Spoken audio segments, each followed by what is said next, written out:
Capítulo 4. Roberto Koch, el paladín contra la muerte. Parte 2. El carbunco era por aquel entonces una enfermedad misteriosa que traía preocupados a los campesinos de toda Europa. Unas veces arruinaba a un próspero ganadero poseedor de 1000 ovejas, y otras, solapadamente, mataba una vaca único sostén de una pobre viuda. Esta plaga, en sus andanzas, no guardaba regla ni norma. Un hermoso cordero podía estar triscando alegremente por la mañana, y aquella misma tarde, con la cabeza un poco caída, se negaba a comer. A la mañana siguiente lo encontraba su dueño tieso y frío, con la sangre convertida en una masa negruzca. Y lo mismo podía suceder a otro cordero y a 1, 4 o 6 ovejas, sin que hubiera manera de impedirlo. Y aún más, a los mismos ganaderos, los pastores, los escogedores de lana y los tratantes en pieles, les salían a veces granos horribles, o, lo que era peor, exhalaban el último suspiro, víctimas de una pulmonía fulminante. Entonces fue cuando empezó a reconcentrarse, a olvidarse de hacer visitas profesionales, cuando encontraba en el campo una oveja muerta, a recorrer las carnicerías para enterarse de cuáles eran las granjas donde estaba haciendo estragos el carbunco. No disponía Koch para sus observaciones de tanto tiempo libre como Leeuwenhoek, pues tenía que aprovechar los ratos perdidos entre extender una receta para un niño que berreaba con dolor de tripas y sacar una muela a un lugareño. En estos momentos, frecuentemente interrumpidos, ponía gotas en la sangre negra de vacas muertas de carbunco, entre dos láminas de cristal muy delgadas y perfectamente limpias. Un día, al mirar por el microscopio, vio entre los diminutos glóbulos verdosos a la deriva unas cosas extrañas, que parecían bastoncitos cortos y poco numerosos, que flotaban agitados por un ligero temblor, entre los glóbulos sanguíneos. Otras veces aparecían engarzados, sin solución de continuidad, dando la sensación de largas fibras 1000 veces más tenues que la seda más fina. Otros hombres de ciencia, Davin y Reyer, en Francia, habían visto las mismas cosas en la sangre de las ovejas muertas, y habían dicho que aquellos bastoncitos eran bacilos, gérmenes vivos, causa real e indudable del carbunco. Pero no pudieron demostrarlo, y nadie en Europa, excepto Pasteur, lo creyó. Pero a Koch no le interesaba de un modo especial lo que pensasen los demás acerca de aquellos filamentos y bastoncitos presentes en la sangre de las ovejas y vacas víctimas del carbunco. Las dudas y las risas de los demás no le causaban impresión, y los entusiasmos de Pasteur tampoco le hicieron sacar conclusiones precipitadas, y entonces, cosa curiosa, dejó de estudiar animales enfermos y se dedicó a los que estaban perfectamente sanos. Un día encontró un procedimiento seguro para contagiar el carbunco a los ratones. Carecía de jeringuillas para inyectarles sangre envenenada. Pero después de muchos tanteos, de lidiar buen número de ratones y de muchas maldiciones, cogió una astillita de madera, que limpió cuidadosamente y calentó en el horno para matar todos los microbios que accidentalmente pudiera tener. La mojó en sangre de ovejas muertas de carbunco, sangre repleta de aquellos filamentos y bastoncitos inmóviles y misteriosos, y después, sin que sepamos cómo se las compuso para sujetar al inquieto ratón, con un bisturí le hizo, en la base de la cola, un corte bien limpio, en el que insertó delicadamente la astillita empapada en sangre. Colocó el ratón en una jaula aparte, se lavó las manos y, en un estado de ensimismamiento consciente, se fue a ver lo que le pasaba a un niño enfermo. Así era la vida de Koch. A la mañana siguiente, entró Koch en su laboratorio casero y lo encontró boca arriba, tieso y con los pelos de punta y su blancura de ayer convertida en un azul plomizo, y las 4 patas apuntando al cielo.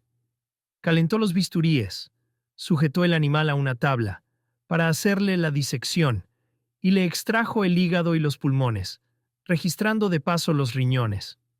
Con un bisturí bien limpio y calentado, abrió el vaso y puso sobre un portaobjetos una gota del líquido negruzco que exudaba. Pasado un rato murmuró: «Aquí están los bastoncitos y los filamentos, tan abundantes en el cuerpo de este ratón como en la gota de sangre que utilicé ayer para empapar la astillita. Con gran alegría vio Koch que había conseguido contagiar la enfermedad de las ovejas, de las vacas y de las personas a un animal como un ratón, tan barato de adquirir y tan fácil de manejar. Durante un mes, su vida se redujo a la monótona tarea de sacar una gota de sangre del vaso de un ratón muerto, empapar en ella una astilla bien limpia e insertarla en el corte practicado en la raíz de la cola de otro ratón sano, para encontrar al día siguiente que había muerto de carbunco el animal inoculado la víspera.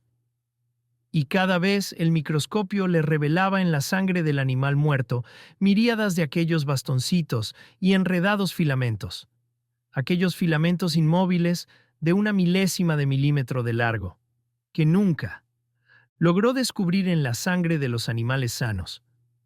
Estos filamentos tienen que estar vivos, pensaba Koch. La astillita que introduje ayer en este ratón contenía una gota de sangre con unos cuantos cientos de bastoncitos que se han convertido en miles de millones tan solo en 24 horas, el tiempo preciso para que el animal enferme y muera. Pero es indispensable que vea cómo se desarrollan estos bastoncitos, y me es totalmente imposible mirar el interior del cuerpo de un ratón vivo. ¿De qué manera conseguiré ver cómo se desarrollan los bastoncitos para dar lugar a la formación de los filamentos? Voy a intentar la multiplicación de estos filamentos en algo que se parezca lo más posible a la substancia de que está hecho el cuero de un animal, algo que sea como la materia viva, murmuró Koch.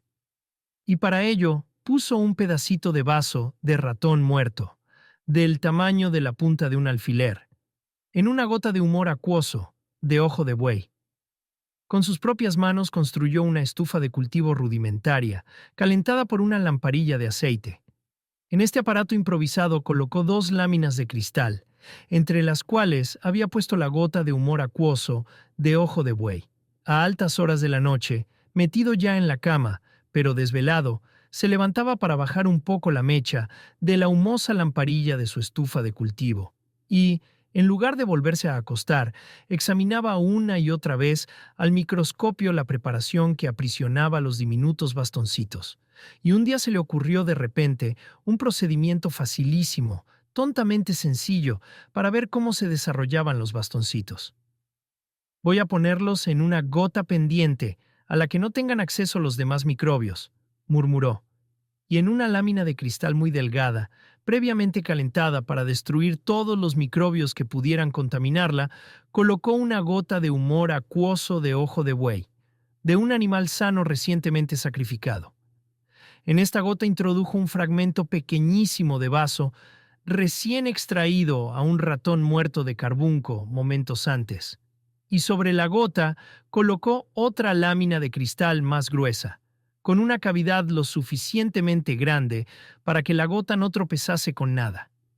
Previamente había untado vaselina en torno a la cavidad para que se adhiriera bien la lámina delgada, y después, con gran habilidad, dio una vuelta completa al conjunto, y tuvo así la gota de humor acuoso con el trocito de vaso pletórico de bastoncitos, pendiente y aprisionada en la cavidad y fuera del alcance de otros microbios. Con una especie de excitación impasible, acercó una silla y se sentó para observar lo que sucedía. En el grisáceo campo visual, discernía únicamente los jirones del vaso de ratón enormemente aumentados, y aquí y allá flotaba un bastoncito muy delgado. Los bastoncitos a la deriva habían empezado a multiplicarse. Donde antes no había más que uno, aparecían 2 ahora. Otro se alargaba, dando lugar a un filamento enredado y larguísimo que serpenteaba a través del campo visual, y transcurridas un par de horas, los jirones de vasos estaban totalmente ocultos bajo la miríadas de bastoncitos, de masas de filamentos, que semejaban enredados ovillos de hilo incoloro, hilo vivo, silencioso hilo asesino. Durante cada uno de los 8 días que duró el escalofriante experimento, Koch repitió el milagro de hacer que apareciera 1.000.000 de bacilos donde antes solo existían unos cuantos. Sembró una pequeña fracción de la gota pendiente pletórica de bastoncitos, en otra gota de humor acuoso, y siempre comprobó que los escasos bastoncitos existentes en un principio se multiplicaron hasta llegar a ser millones. He obtenido 8 generaciones de bacilos, sin necesidad de la presencia de cuerpo animal alguno. Los he obtenido puros, separados de toda otra especie microbiana. En esta octava gota pendiente no queda nada de tejido enfermo ni rastro del vaso del ratón muerto, solo hay en ellas los hijos de los bacilos que mataron al ratón. Si inyecto estos bacilos en un ratón, en una oveja, ¿seguirán multiplicándose? ¿Estos filamentos son realmente la causa del carbunco? Con mucho cuidado empapó Koch una astillita en la gota pendiente pletórica de microbios de la octava generación. Gota turbia aún a simple vista, por el gran número de bacilos que encerraba. Y después, teniendo al lado a ese ángel guardián invisible que protege a los que exploran la naturaleza imprudentemente, introdujo con gran destreza la astillita bajo la piel de un ratón sano.